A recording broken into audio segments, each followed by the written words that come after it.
Hello YouTube, it's Lion here with Hobbies of Man once again, and today we are doing another Kaiju number 8 chapter review. Today we are going to be reviewing chapter 28. We're almost getting to that 3-0, so we're actually doing really well in terms of the series, and I'm really happy about that. So, quick news before we do start. We have had an official release date given for the English release of the series, and I think Volume 1 releases sometime in December. I'll put up a picture of the pre-order link on Amazon here so you guys can see it, but I don't exactly remember the correct date. The other thing is that we did just get a trailer for Book 2 release for the Japanese release of the second manga volume, and the mangaka tweeted it out a couple days ago.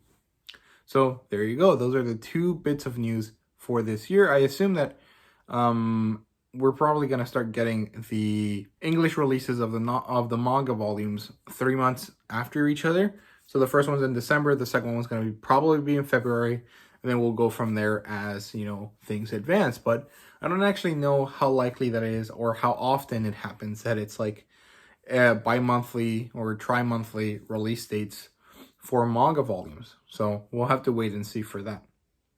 Now let's just jump into the chapter review. We're going to start with a recap as always, and basically in chapter 27, which was last week, Kafka saves Minase, which is this new cute JDF member that we got introduced to last week.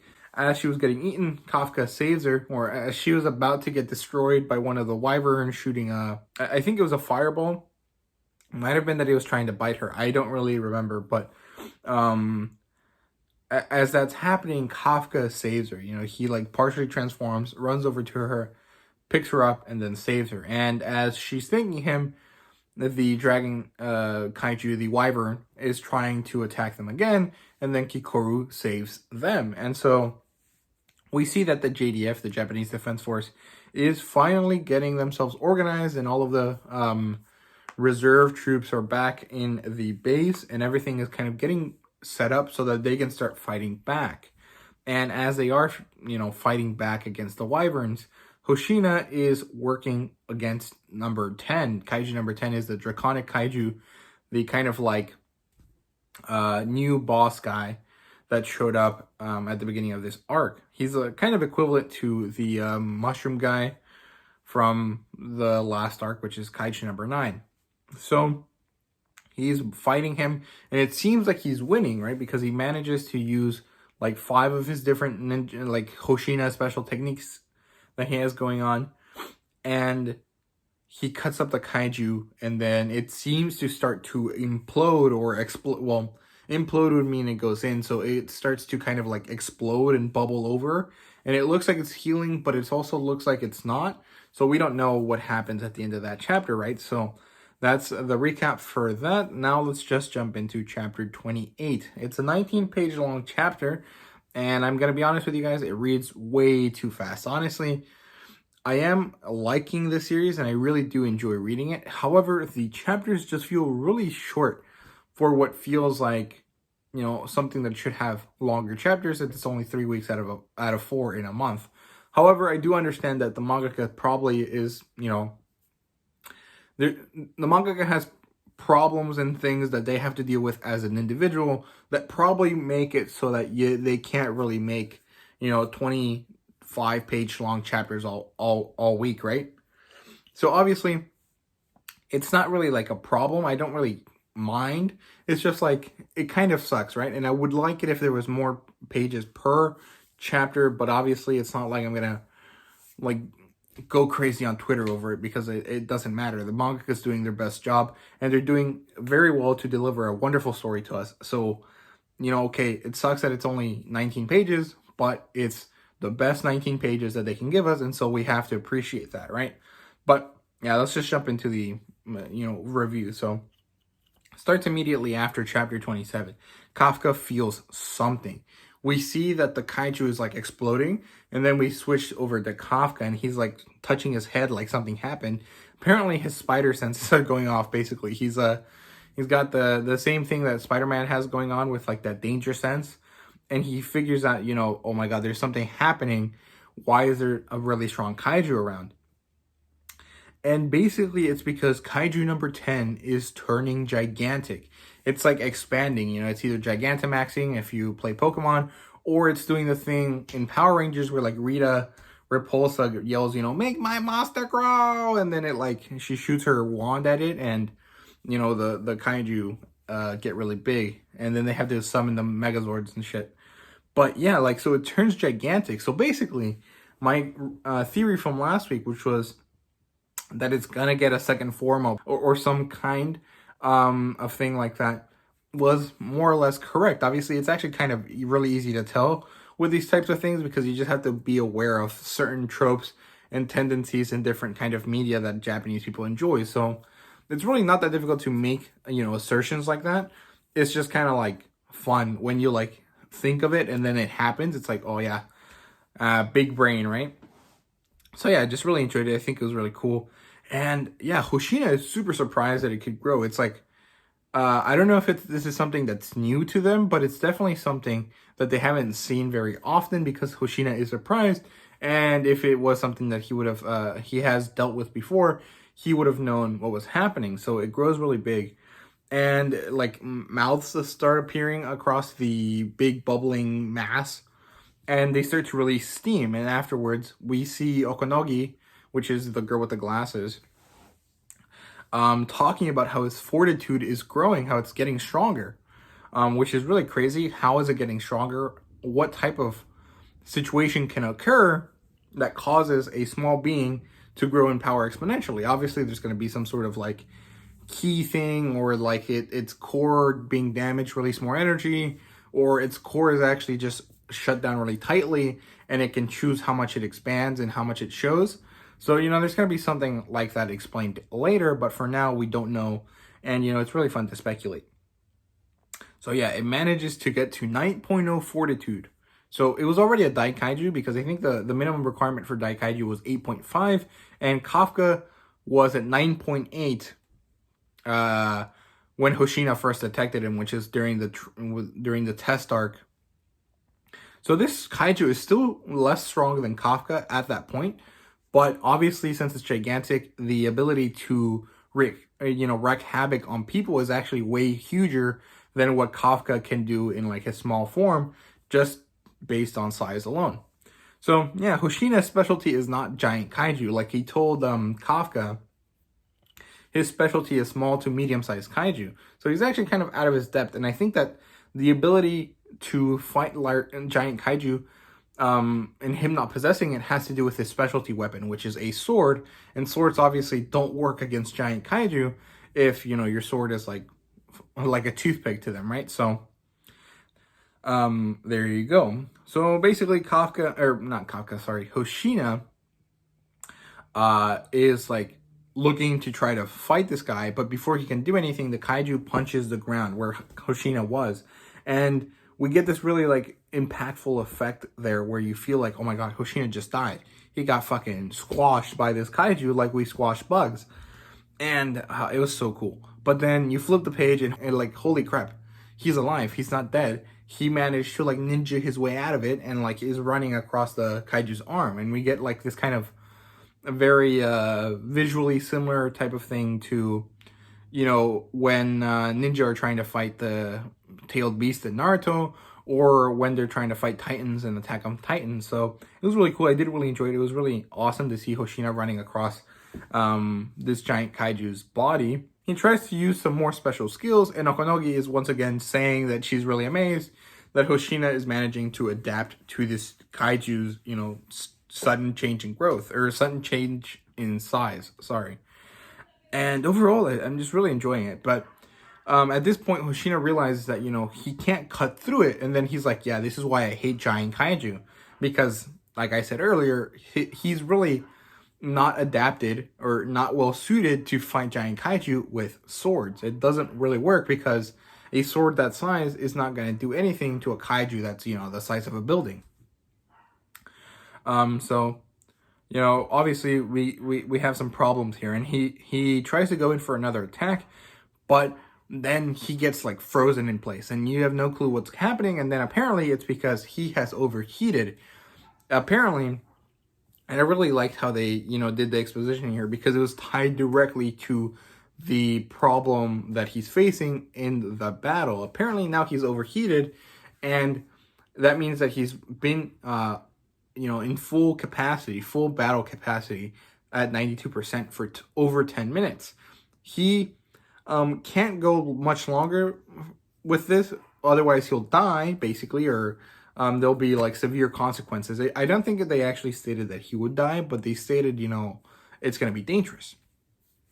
And Hoshina's like, it's okay, I still have 1 minute left before the, suit actually stops working, and subsequently he probably dies, right?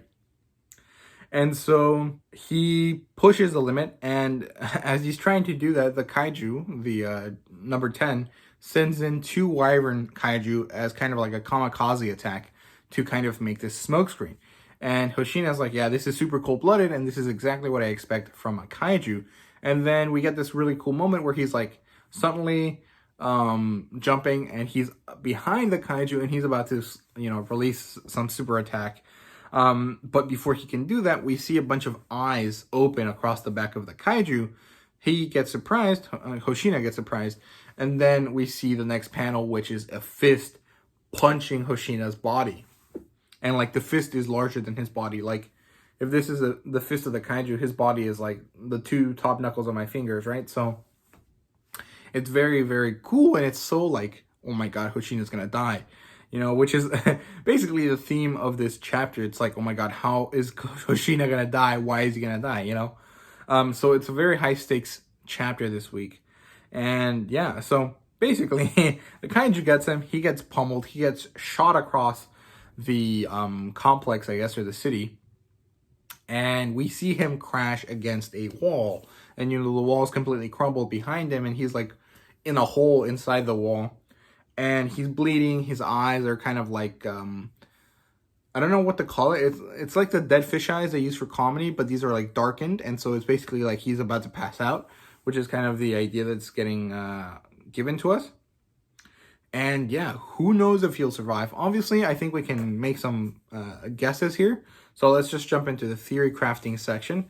And yeah, I think Hoshina's going to survive. And it doesn't make sense to kill him off so much, especially because this chapter, or this arc specifically, is proving or trying to work on his character development, right? So it's too early to kill any of these characters off, and I don't really see the positive of killing him off. Like, sure, Hoshina means a bit to Kafka in the sense that like Kafka looks up to him, and he's really happy to be, one of his underlings, I guess. But if Hoshina dies, I don't really see Kafka caring that much, or maybe not caring is not the right word. Like, I don't see it affecting Kafka so much that he tries to become this super epic, member of the GDF, because that's already Kafka's wish. It's not really going to do anything. It's not going to compound it, or it's not going to make it more complex. It's just going to be bad. So I don't know. I don't think there's a narrative reason to kill Hoshina off right now. And so I don't think he will die. I just think that we're going to have a very tense next few chapters deciding what to do. I think this is actually really well set up. If we look at the structure of the last couple chapters, we see that they got Mina out of the picture. So this means that Hoshina's in charge. And now Hoshina being defeated means that someone else has to step up. So what is going to happen? And obviously, what are we trying to set up here? I think it's because the mangaka is trying to get Hoshina to be on Kafka's side and kind of realize that Kafka is a kaiju in a way that makes a lot of sense. However, I don't necessarily know if this is going to be the right choice, because it would be a direct parallel to how he saves Kikoru, and that's not really useful, because if you have too many of the same plot points repeated over and over again, especially so early on, it's not actually beneficial in terms of writing, right? So I'm not necessarily sure how that works, but this is the same setup that they had at the end of Harry Potter book 1, right? So basically, the most powerful person in Hogwarts is, Dumbledore, right? And he gets taken out of the picture because he has to go to like the Ministry of Magic, which is the same thing that's going on with Mina, right? So Mina is the most powerful person at the JDF base that they're at, Tachikawana, I think, Tachikawa base. and she gets sent off to talk to some other people in the JDF somewhere else, right? And then we have an extra step here where Hoshina's in charge and he fights the big battle and he can't do it, which is kind of parallel to kind of like how Snape was the one that was trying to beat, you know, Voldemort and kind of stop him, but he obviously can't do it and he gets hurt when Fluffy bites his leg. And then we have Harry Potter, which in this case is Kafka, having to step up and solve the issue for everyone else, right? So I think that's what's going to happen. Kafka is going to be the one that solves the issue unless we get some sort of, you know, surprise twist where the cavalry arrives and Mina comes back because she knows that the base is being attacked. And, you know, she lets off a supercharged shot like she did in one of the earlier chapters and beats the dragon Kaiju really easily. And, you know, and then that builds Kafka's resolve because, like, damn, I couldn't do anything even with a Kaiju superpower. So, like, I have to try harder, right? Which is going to be possibly what happens, although I'm not necessarily sure. Or we can have it so that another Kaiju arrives and tries to beat the dragon Kaiju because it's, like, on his turf or whatever, which could be when we see Kaiju number 9 return, but I'm not really sure if that's likely either. I think it's just going to be Kaiju number 10 versus Kafka once again, and it's going to be one of those big battles, and maybe Kafka's going to have to learn to, you know, supersize himself, but who knows? I'm not really sure. So those are all kind of the theories that I had, and I'm sorry if it's a little bit rambly. I didn't actually have that much time to think it out and kind of put it into perspective correctly.